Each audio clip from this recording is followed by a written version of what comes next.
This game is a masterpiece played by Bobby Fischer against one of his real rivals, particularly in the early part of his career, the great Grandmaster Paul Keres. This game was played in Curacao in 1962.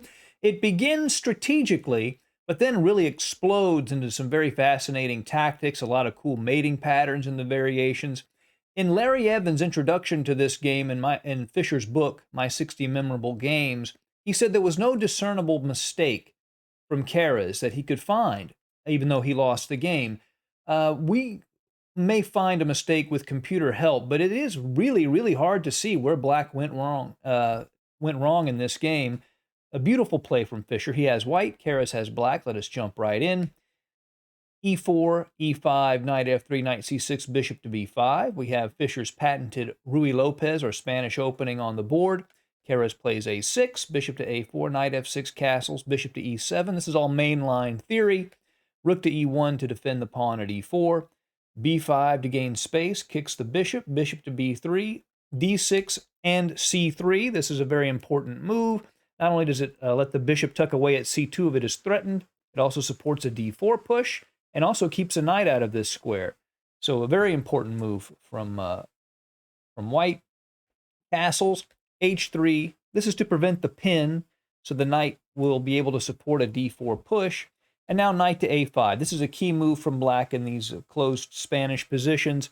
Basically, he's attacking this bishop, knowing the knight is not worth nearly as much as this bishop is here. The bishop is a much better piece in this position, and then preparing to expand and gain space with C7, C5. Fischer plays the bishop to C2, C5, and now D4, sort of a standard starting position of the Spanish opening. Fischer has a slight space advantage in the center, Black on the queen side. One of the strategic advantages, though, that White has is this knight on A5 is a bit misplaced, and sometimes it takes a while for it to get back into the game. Keres plays a move knight to D7, and Fischer didn't like this move very much. The idea, it looks, is to reroute to B6 to get queenside counterplay, maybe trying to exploit C4 or control D5. Fischer was not impressed. In a later game, he played D5 against this move, but here he goes ahead and plays DC5. This is a very common approach from Fischer, and here he creates what is known as the focus formation. That's the name of this pawn structure. And the distinctive issue here is that White has a weak square on D5 that he can exploit. He can plant a knight on this square, whereas Black cannot do the same in White's position because this C3 pawn keeps a knight out. Black could, in theory, play C4 and try to plant a knight on D6, but that is very hard to do. Fischer plays knight B to D2. This knight is on a journey to the D5 square. It wants to go to F1, E3, and then D5. Queen to C7, knight to F1, and now the knight does land on B6. One of the problems, and again, you're trying to find mistakes, there's nothing wrong theoretically with this move, but he is moving pieces away from his king, and maybe that's a tricky thing to do. Knight to E3, the knight again is aiming for D5. Rook to D8 hits the queen, so queen goes to E2. And here he plays bishop to E6, which looks like the best move. You're developing a piece, but perhaps the move F6 was better, creating a little more solid central position. And we'll see why in a second that might have been the better choice. After a bishop to E6, even though Black is attacking the D5 square 3 times and White only has one piece in control of it, Fischer can go ahead and play knight to D5, which he does. And after knight takes D5, pawn takes, bishop takes, notice the E5 pawn is not defended. If the pawn were at F6, obviously it would be. And Fischer goes ahead and takes. And if you look at the position, Fischer does have an advantage here. It might not be huge, but it is an advantage.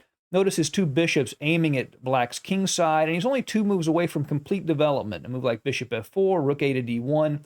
His development is complete, and there are all kinds of potential attacking methods on the king side for Fischer. A rook to A7. This helps defend the E7 bishop. It was only defended once, and the queen and rook were aiming at it.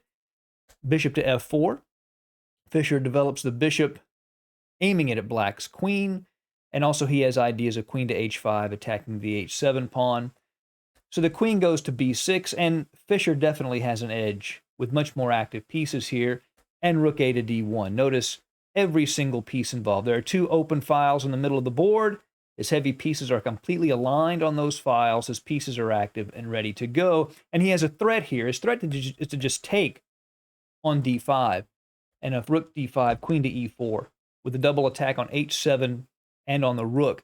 And black would just lose the rook because he can't can't give back the exchange because just queen h7, king f8, queen h8 would be mate. So that's a serious threat. So Keres stops that by playing g6, just sort of limiting the scope of this bishop on c2.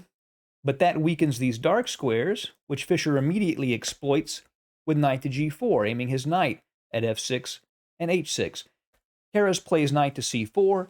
Modern computers prefer the move b3 here, and it is hard to find a place for the knight, but Fischer plays the move bishop to h6, which seems to be a more human move. He's not worried about b2. What he wants to do, again, is exploit the dark squares, and now with this bishop at h6, controlling f8, he has all sorts of potential back rank mating threats. We're going to see a lot of back rank mating patterns in the variations here in a second. Bishop to e6 from Keres, offering the exchange of rooks. Now, Fischer plays bishop to b3. Now, this diagonal looks pretty cluttered. Like there's not a whole lot of activity here, but Fischer knew better. This bishop at b3 is actually a real problem and puts a lot of pressure on black's position, as we will see. Probably exchanging off a pair of rooks would have helped Keres here, though. Say bishop g4, queen g4. Fischer is better, but he's not doesn't have a strong position as he does in the actual game. Instead, Keres played queen to b8. I think he saw all these potential back rank mating patterns and thought that putting a queen on the back rank would help eliminate those or stop those a little bit. So Fischer goes ahead and takes on d8. And here, if Keres retakes with the queen, then bishop takes the knight. And we see how strong that bishop at b3 is. That's a real problem. If bishop takes g4, then queen to e5 is the issue, right? And the queen is aiming for mate at g7, and the bishop at c4 pins the pawn at f7. If the bishop goes to f6, then just queen to e8 leads to mate. Queen takes, rook takes is checkmate. So he would have to block or play bishop to f8 to prevent mate on g7. But then queen to e8 is really just too much pressure. After rook to d7, bishop takes f7 check, and that would be it. He would lose the queen and the game. So because of that, Keres takes on d8 with the bishop. But now, threats to this square are pretty serious, right? So Fischer goes ahead and takes the knight, and that forces black to wreck his own pawn structure. He can't take with his bishop because queen to e8 is mate, again, because of this bishop sitting on h6. So he has to take with the pawn. And now, beautiful move, queen takes c4. The queen cannot be captured because of rook to e8, checkmate, continuing to exploit that back rank.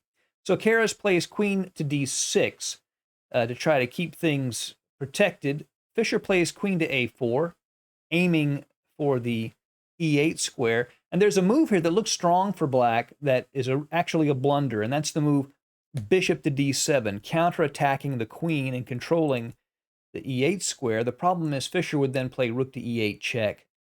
Then after bishop takes, queen takes, and he can only block once with the queen and then be mated. So these threats just never stop. Very hard to play a position like this for black, where you're always dealing with mating threats move after move. So instead he plays queen to e7 to help control this square. But now another blow from Fischer. It never stops. Boom, knight to f6 check. The knight cannot be captured because, again, queen to e8 mate. So the king has to move to h8 as the bishop controls the f8 square. Now knight to d5, exploiting the pin on the bishop from the e1 rook. The queen steps aside to d7, also offering an exchange of queens. But Fischer goes to e4. And the knight cannot be taken because, again, the back rank threats would prevent that. But he's also threatening queen to e5 check and sort of working his way in to deliver mate. So Keres needs to stop queen to e5 check.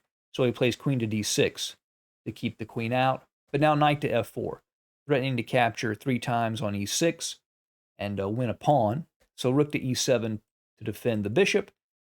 But now, boom, bishop to g5.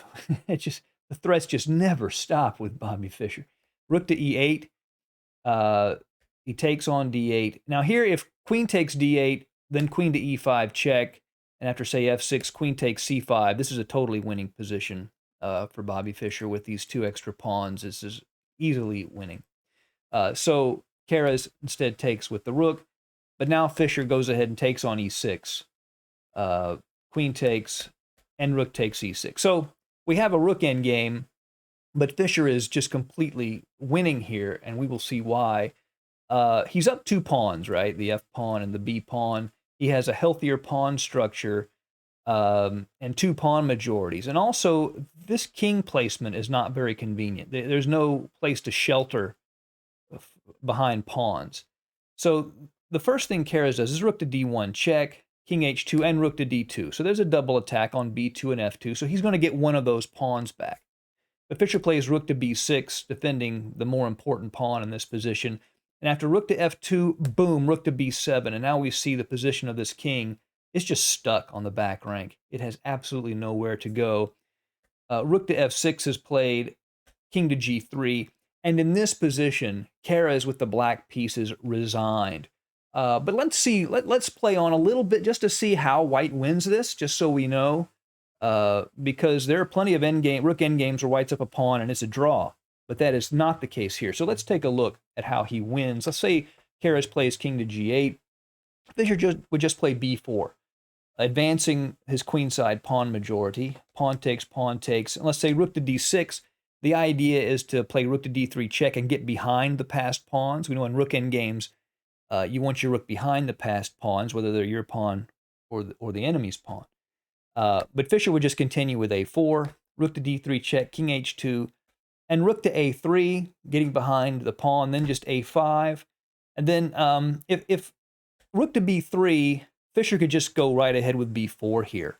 That completely wins after pawn takes a6, and rook to a6, a3, and there's nothing he can do to stop rook to b8 check, followed by queening the pawn, other than to just give up his rook.